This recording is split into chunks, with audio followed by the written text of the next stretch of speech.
টাইমলৈ স্বাগতম। মই অভিলাষ আৰু লৈ আহিছো এটা গুৰুত্বপূৰ্ণ খবৰ। আজি শ্যামকানু মহন্তৰ তৃতীয় জামিনৰ শুনানি আছে, গতিকে সকলোৰে চকু নিবদ্ধ হৈ আছে আদালতৰ ওপৰত কি সিদ্ধান্ত গ্ৰহণ কৰিব। চৰকাৰী অধিবক্তাই শ্যামকানু মহন্তৰ বিৰুদ্ধে বিস্ফোৰক যুক্তি দৰ্শাব পাৰে। আনহাতে জুবিন গাৰ্গৰ ঘটনা দুৰ্ঘটনা বুলি কৈছিল প্ৰাণ বৰাই। আৰু বৰ্তমান সময়ত আজি হয়তো স্পষ্ট হ'ব পাৰে শ্যামকানু মহন্তৰ হ'ব নেকি জেল। তাক লৈ সকলোৰে দৃষ্টি নিবদ্ধ হৈ আছে অসমবাসীৰ চকু এতিয়া ন্যায়ালয়ৰ ওপৰত। গতিকে এই সন্দৰ্ভত সবিশেষ লৈ অহাৰ চেষ্টা কৰিছোঁ। জনাই আছো টাইম 8 বিগ ব্ৰেকিং ডাঙৰ খবৰ। শ্যামকানু মহন্তৰ জামিনৰ তৃতীয় শুনানি আজি শ্যামকানু মহন্তৰ জামিনৰ তৃতীয় শুনানি উচ্চ ন্যায়ালয়ত। শ্যামকানুৰ জামিনৰ শুনানি গুৱাহাটী উচ্চ ন্যায়ালয়ত জুবিন গাৰ্গৰ অভিযুক্ত শ্যামকানু মহন্তৰ শুনানি আছে আজি 22 মেত। অধিবক্তাৰ অতিৰিক্ত শপতনামা দাখিল। জুবিন গাৰ্গৰ ঘটনা দুৰ্ঘটনা বুলি যুক্তি দিছিল জ্যেষ্ঠ অধিবক্তা প্ৰাণ বৰাই। জুবিন গাৰ্গৰ মৃত্যুৰ বাবে শ্যামকানু মহন্ত দায়ী নহয় বুলিও কেইবাটাও যুক্তি দৰ্শাইছিল আদালতত।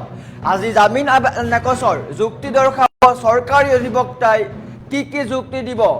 আদালতত উপস্থিত থাকিব মহাধিবক্তা দেৱজিৎ লন শইকীয়া। গতিকে বিস্ফোৰক যুক্তি দিব। জামিন আবেদন নাকচৰ কাৰণে বিভিন্ন বিস্ফোৰক যুক্তি দিব পাৰে। হয়তো শ্যামকানু মহন্তক লৈ আজি ডাঙৰ সিদ্ধান্ত গ্ৰহণ কৰিব পাৰে। গতিকে সকলোৰে চকু নিবদ্ধ হৈ আছে। বিগত কেইবা মাহ জোৰা এই প্ৰক্ৰিয়া চলি আছে। গতিকে সকলোৰে চকু নিবদ্ধ হৈ আছে কি হ'ব কি নহ'ব তাক লৈ চৰ্চা চলিছে। কিন্তু তাৰ মাজত ডাঙৰ খবৰ আজি শ্যামকানু মহন্তৰ জামিন আবেদনৰ তৃতীয় শুনানি। গতিকে আপুনি কমেণ্ট কৰিব পাৰে, আপোনাৰ মতামত কি আপুনি কমেণ্ট কৰি জনাব পাৰে। শ্যামকানু মহন্তৰ জামিনৰ তৃতীয় শুনানি আজি উচ্চ ন্যায়ালয়ত। শ্যামকানু মহন্তৰ জামিনৰ শুনানি 22 মেত অধিবক্তাৰ অতিৰিক্ত শপতনামা দাখিল কৰা হ'ব আৰু হয়তো আজি ডাঙৰ সিদ্ধান্ত গ্ৰহণ হ'ব পাৰে। এটা গুৰুত্বপূৰ্ণ খবৰ। আজি জামিন নাকচৰ যুক্তি দৰ্শাব চৰকাৰী অধিবক্তাই। বিস্ফোৰক যুক্তি দৰ্শাব। কি হ'ব কি নহ'ব তাক লৈ চৰ্চা চলিছে।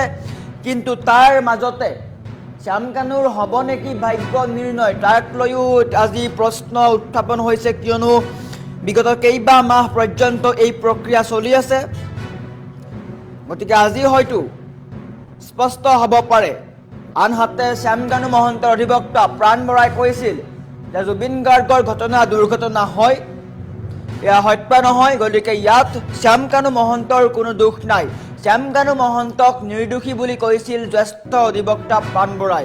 আৰু সেইসমূহৰ বিপক্ষে চৰকাৰী অধিবক্তাই আজি যুক্তি দৰ্শাব। দেৱজিৎ লন শইকীয়া আজি উপস্থিত থাকিব আৰু বিস্ফোৰক যুক্তি দৰ্শাব শ্যামকানু মহন্তৰ বিৰুদ্ধে। এটা গুৰুত্বপূৰ্ণ খবৰ। আজি শ্যামকানু মহন্তৰ জামিনৰ তৃতীয় শুনানি। সকলো অপেক্ষা কৰি আছে কি হ'ব কি নহ'ব তাক লৈ চৰ্চা চলিছে।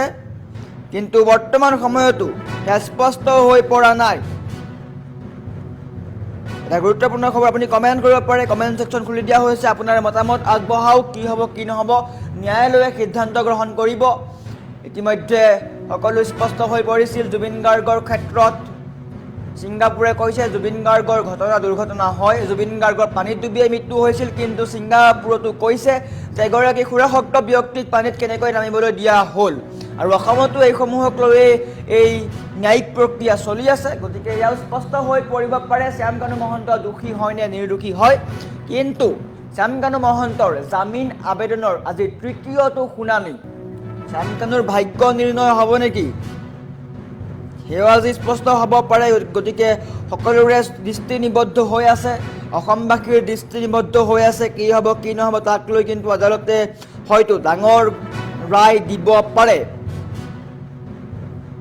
বিগত কেইবা মাহ পৰ্যন্ত এই ন্যায় প্ৰক্ৰিয়া চলি আছে। সকলোৱে অপেক্ষা কৰি আছে। শ্যামকানু মহন্তকে ধৰি জুবিন গাৰ্গৰ বাকী কেইজন অভিযুক্তৰো কি হ'ব কি নহ'ব তাক লৈ সকলোৰে চকু নিবদ্ধ হৈ আছে। শ্যামকানু মহন্ত, শেখৰজ্যোতি গোস্বামী, সন্দীপন গাৰ্গ, অমৃতপ্ৰভা মহন্ত এই কেইগৰাকীৰ কি হ'ব কি নহ'ব তাক লৈ এতিয়াও জল্পনা কল্পনা অব্যাহত আছে। জুবিন গাৰ্গৰ হত্যাকাৰীৰ বিৰুদ্ধে কঠোৰৰ পৰা কঠোৰ শাস্তি গ্ৰহণৰ দাবী প্ৰতিগৰাকী অসমীয়াৰ। আৰু আজি হয়তো শ্যামকানু মহন্তৰ ক্ষেত্ৰত কিছু সিদ্ধান্ত গ্ৰহণ কৰিব পাৰে বা কিছু ৰায় দিব পাৰে, সেয়া হয়তো সময়ত স্পষ্ট হ'ব। কিন্তু তাৰ পূৰ্বে ডাঙৰ খবৰ, আজি শ্যামকানু মহন্তৰ তৃতীয়টো জামিনৰ শুনানি। চৰকাৰী অধিবক্তা সাজু হৈছে। চৰকাৰী অধিবক্তাই বিস্ফোৰক যুক্তি দৰ্শাব আদালতৰ সন্মুখত, আৰু আদালতৰ সন্মুখত সেয়াও স্পষ্ট হৈ পৰিব। বিদ্যুৎ তালুকদাৰে কৈছে জামিন নাপায় বুলি উল্লেখ কৰিছে। তেওঁ আইনৰ ওপৰত বিশ্বাস আছে বুলি উল্লেখ কৰিছে। নিশ্চয়কৈ সকলোৰে আইনৰ ওপৰত বিশ্বাস আছে। জুবিন গাৰ্গৰ দোষীয়ে যোনেই দোষী নহওক, প্ৰত্যেকগৰাকী দোষীয়ে কঠোৰৰ পৰা কঠোৰ শাস্তি পাব লাগে। ৰফিকুল ইছলামে জামিন পাব নালাগে বুলি কৈছে। নিশ্চয়কৈ যদি তেওঁ দোষী, নিশ্চয়কৈ জামিন লাভ নকৰিব। সেয়া কেৱল মাত্ৰ আদালতৰ ওপৰত নিৰ্ভৰ কৰিব বা অধিবক্তাৰ ওপৰত নিৰ্ভৰ কৰিব বা যুক্তিৰ ওপৰতহে নিৰ্ভৰ কৰিব।